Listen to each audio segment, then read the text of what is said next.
stage of the digital media classroom here at Wellington High School. Welcome to another episode of Dialogue with the Dukes. Today's show is being brought to you by the Scent Depot, located at 132 West Herrick in downtown Wellington. I'm your host, and today, for the first time in more than 7 years since I've been doing this show, we're going to be interviewing a team that has never been interviewed before. That is, or are, the cheerleaders here at Wellington High School. To my immediate left is Coach Whitney Standen. She is the cheerleading coach here at Wellington High School. And to my immediate right is senior Miss Melanie Solkiewicz. She is just one of the many cheerleaders here at Wellington High School. So welcome to both of you. My first question to you, Coach, what is your background? What qualifies you to become the cheerleading coach here at Wellington High School? Well, I cheered when I was in school, but then I was about 25. We decided to start a youth cheerleading program for the youth football program, and I've been doing that ever since. So it's been about 9 years. Mm-hmm. It's been a lot of coaching, organizing, fundraising, all of that. And you were a cheerleader yourself, were you not? Yes. Exactly. Well, Melanie, before we actually get into the cheerleading aspect of it, there was a special award that you were afforded during football season.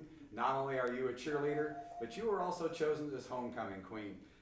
What does the fact that you were chosen amongst all the girls in high school, and not only that, but within all of the, not only the athletes, but all of the girls that were actually up for the being queen, what does it actually mean to you to be chosen?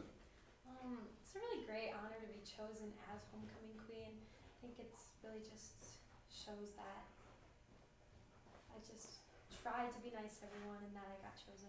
And everyone really did deserve the queen. I feel like they were all great girls, and who knows why I was chosen, but it just was really great and honor to be chosen. I was going to say, it was certainly a big honor for you. I mean, if there's only one football queen chosen every year, and you for 2021, you are the queen. Congratulations. Coach, let's get into cheerleading. What makes a good cheerleader? Well, if you're talking cheerleading on the sideline, it's being loud, having good facial expressions to get the crowd going, because that's what a sideline cheerleader does. It's having tight motions and high jumps and maybe some tumbling as a bonus, but as far as their persona in public, their cheerleaders are kind of considered the ambassador to the school, so they also need to have a positive image, because the younger children look up to them. It's part of being a cheerleader is being a role model. Mm-hmm. Certainly, the notion, not exactly right, shall we say, but the notion, say within the school, within the district, even within the village, cheerleaders are not athletes. The cheerleaders themselves, it's not a sport. How do you defend that?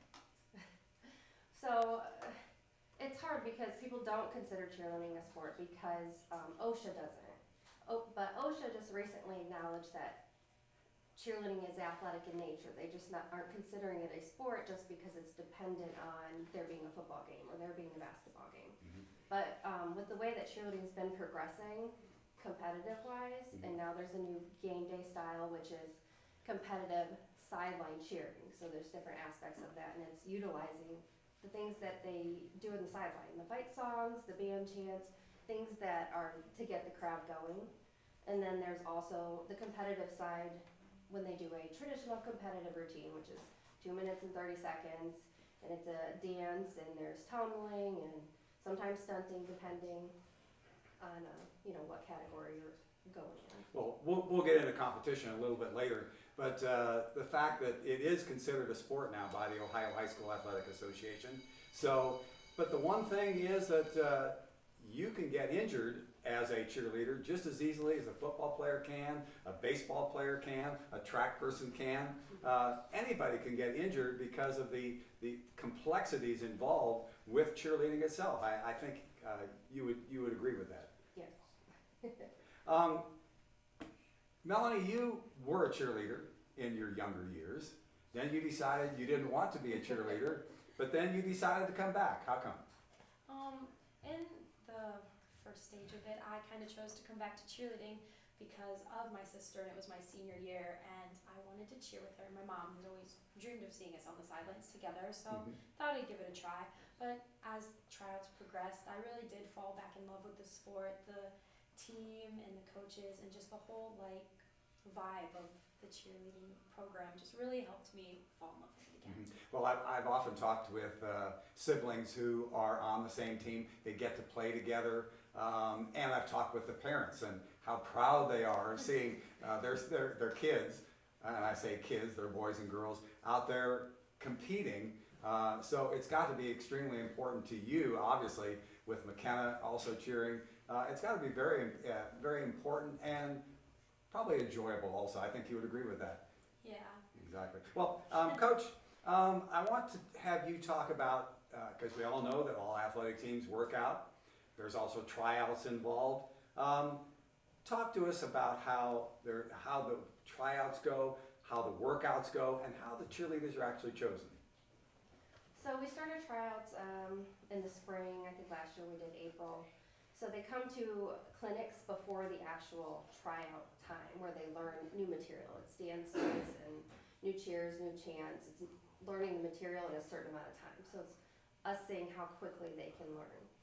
So then they come and we put them in random groups and they perform for us and some judges that score them and decide, who did best. And they score them off of their motions and how loud they were and their facial expressions and how spirited they were, jumps, tumbling thrown in there. But once we do that and we have our team, but the girls know they get placed. But if there's some reason that they're not performing at the level they should be performing, they can be moved to a different squad. They can move up or they can move down, and they're aware of that. So once we start, before we start our official season, because we don't start till August 1st, but we do start our workouts and training before then. So we spent a lot of time in the weight room. I think we did 3 days this year, 3 days all summer.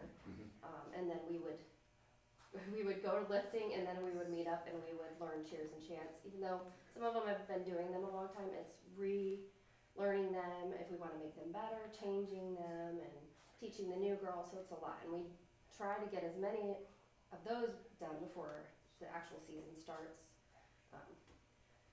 Hopefully, but usually we have to keep practicing. But yeah, so a lot of time is spent in the weight room. Now, of course, there's a lot of stuff done on the side. And because you're a 3-sport athlete, which we'll talk about later, there's not only workouts for cheerleading, but also for the other sports that you're involved in.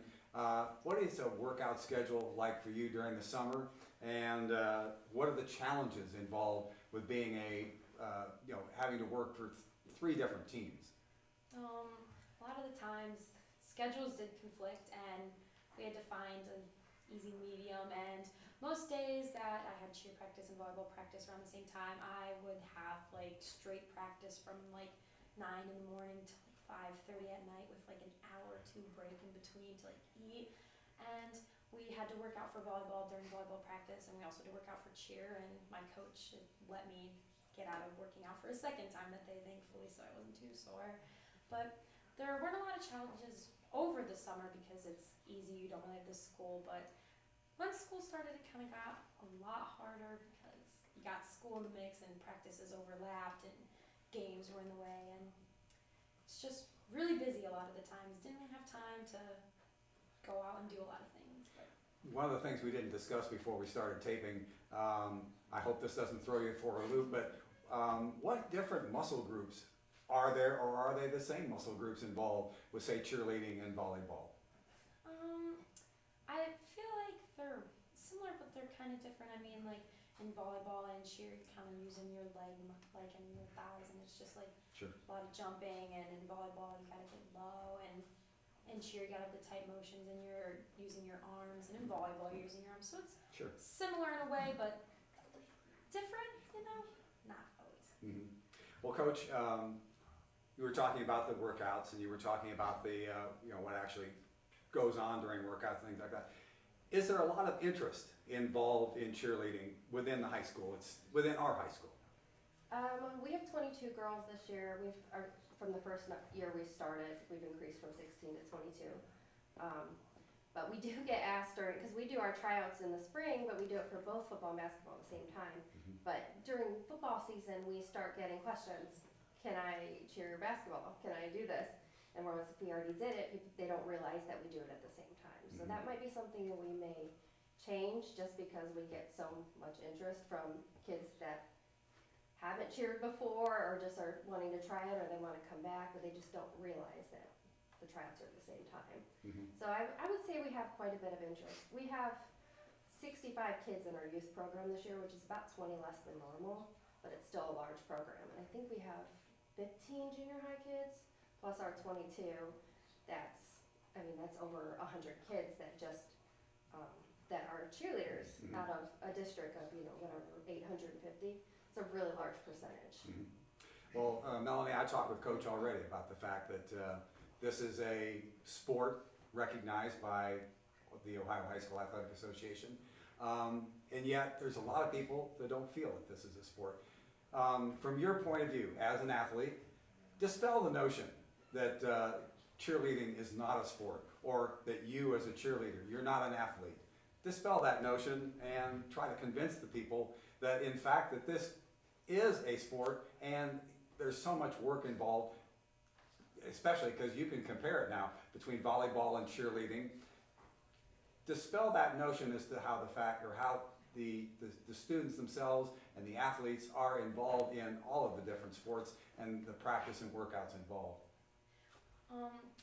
For being in different sports, I put in the same amount of effort that I put in for volleyball or track, so I believe that it's a sport because I have to put in a good amount of effort to put in work. Well, we're going to pause now for a commercial, and when we come back, we'll talk a little bit more about dispelling that notion, and then actually go into the competitions that are involved and what happened this past weekend here at Wellington High School. This is Dialogue with the Dukes.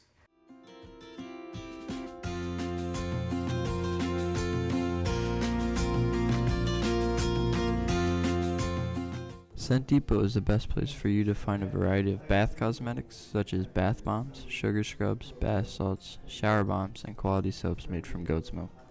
Candles and waxes can also be purchased from our store. We have a nice selection of lip balms, perfect for the winter season, and also a nice arrangement of gift baskets for loved ones or for coworkers.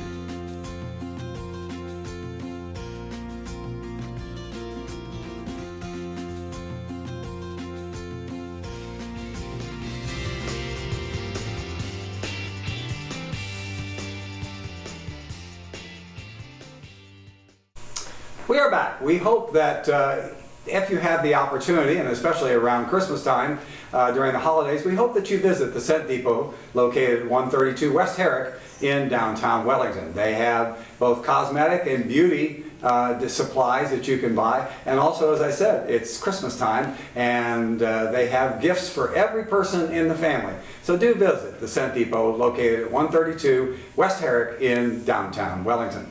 During the first portion of the interview today, during the show, we talked about the different things involved with cheerleading and so on. We got involved a little bit about dispelling the notion, hopefully, that cheerleading is indeed a sport, not only within the Lorain County 8, but all over Ohio, and what's involved with cheerleading itself. Now we want to get involved mostly with the choosing of the varsity teams, the JV teams, and the competitions that are involved, and how, especially in Melanie's case, how she has to kind of budget her time every day with all the things that she's involved in. So Coach, talk to us about what differentiates a varsity cheerleader, a JV cheerleader, and the difficulties in choosing the different cheerleaders involved for varsity and JV. Typically, when they're originally chosen at tryouts, the varsity athletes get higher scores than the JV. Now, just in everything else, athletes are not a number. So when they're originally placed, and then we watch them the rest of the, as the practices progress, and because we can see who wants to be there. That's a big thing. Mm-hmm. Do you want to be there? Are you working hard? Are you listening? Are you being loud? Are you being peppy on the sideline? Do you care about your school and your team? those are big things, because if you're not projecting the cheerleader persona out, then, I mean, we're not gonna want you on the sidelines for a varsity game. And, I mean, plus the motions and the jumps, like, they're all athletic skills, so just like in every other sport, if you're not training, you're not putting the work in, you're not gonna get better, and so you're not gonna have that spot on a varsity game if you're not performing, just like if a basketball player wasn't putting in the work and wasn't performing at the varsity level, they're not gonna be on the varsity team. Do you think that the cheerleaders, if they are demoted, say to JV, or they're not chosen as a cheerleader, do you think they know why they were not chosen? Do you tell them why if something like that happens? Yeah, absolutely. We would talk to the kids.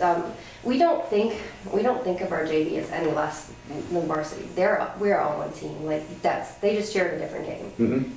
During football season, they just cheer Saturday morning instead of Friday night. Sure. It's not any different there. Sure. So I don't consider it a punishment. But just as far as athletics goes, you have. I mean, that's just how it works in sports.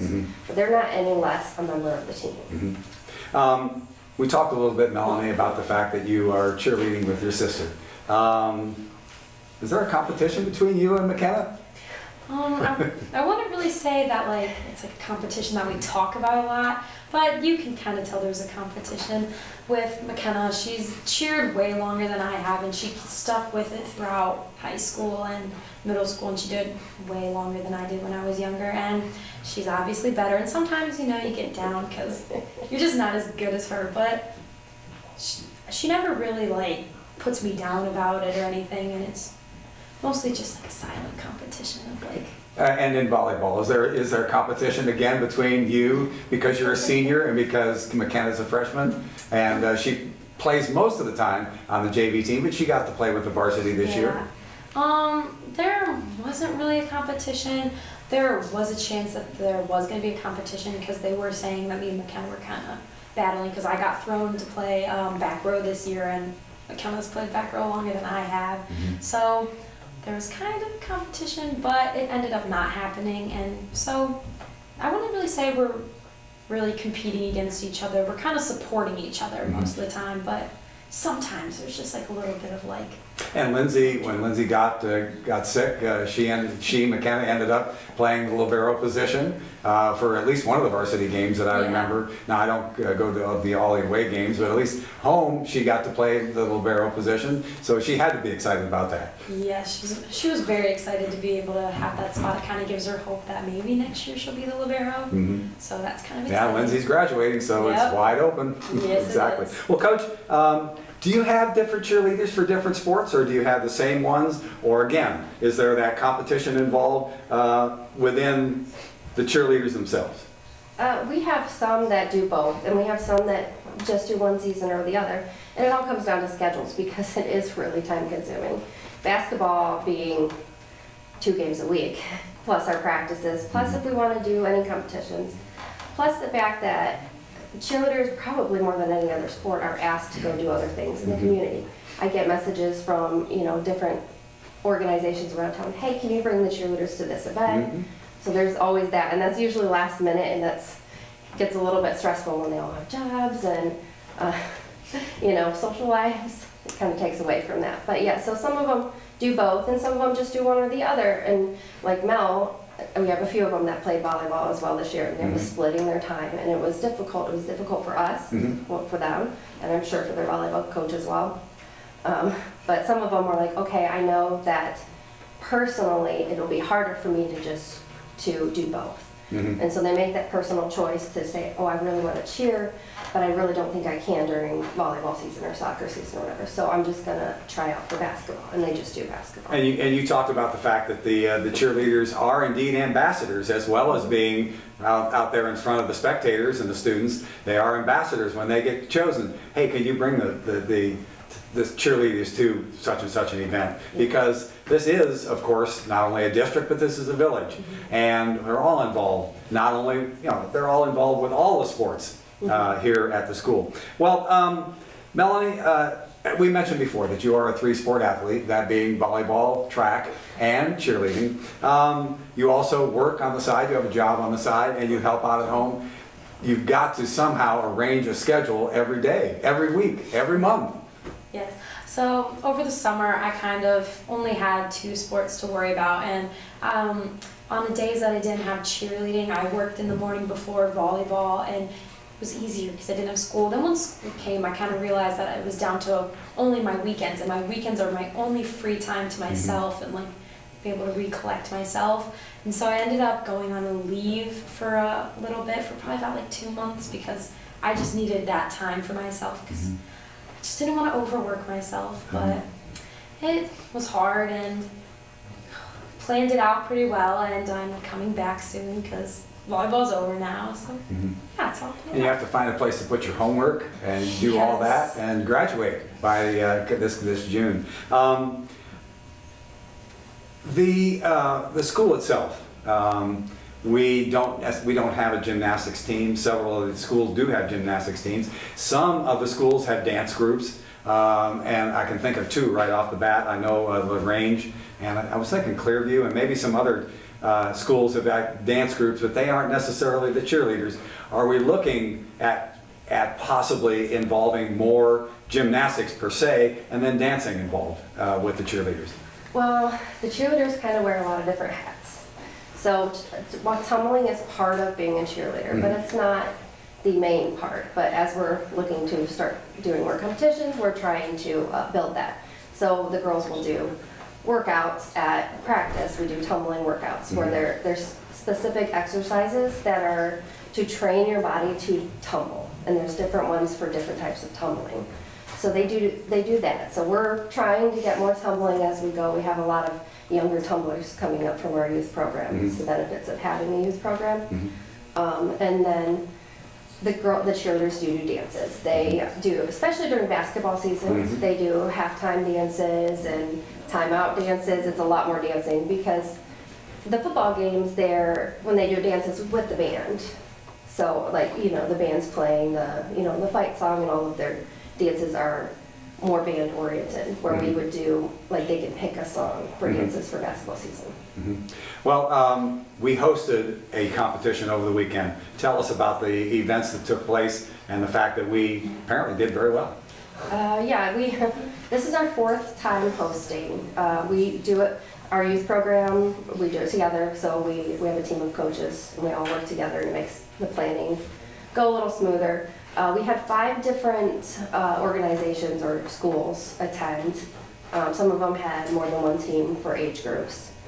And our youth program competed regular standard competition style with the 2 minutes and 30 seconds.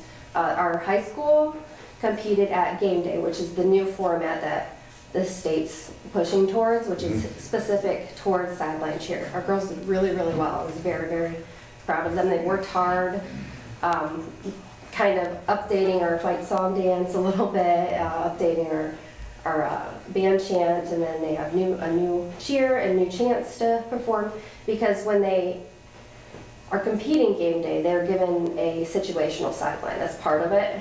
So an announcer will tell them whether their team's about to score, or they give them a situation, so then they know what cheer to call. So it's geared towards sideline cheer. Well, we're going to end the interview on this note. Melanie, we know you're graduating this June. We hope that you're graduating. I want you to talk about what your future plans are. College, what your major might possibly be, whether you might be looking at playing volleyball or being a cheerleader, or working on the, or being on the track team. So what's it look like for your future? I do want to attend college, and as of right now, it's undecided. I would like to go to Ohio State University if I get accepted, which hopefully I do. And I plan on majoring in psychology, and then hopefully going into law. But I don't want to choose a full-on law degree because I don't know if I like it yet. But as of right now, I don't plan on playing like fully committed sports, but there are club sports that lots of schools have to offer that are just for fun. Sure. And keeping up with, and that's what I plan on doing, because I want to commit myself to doing well in school, because going there to graduate and get a job, Mhm. and hopefully everything turns out well. No, we certainly hope it does for you. Well, we'd like to thank both Coach Whitney Standen and Melanie Solkiewicz, a senior here at Wellington High School, for being able to come in and talk about cheerleading, the fact that it is, in fact, a sport recognized by the Ohio High School Athletic Association, and the fact that they are indeed athletes. We'll be back again very soon with another episode of Dialogue with the Dukes. We hope to see you then. Cut.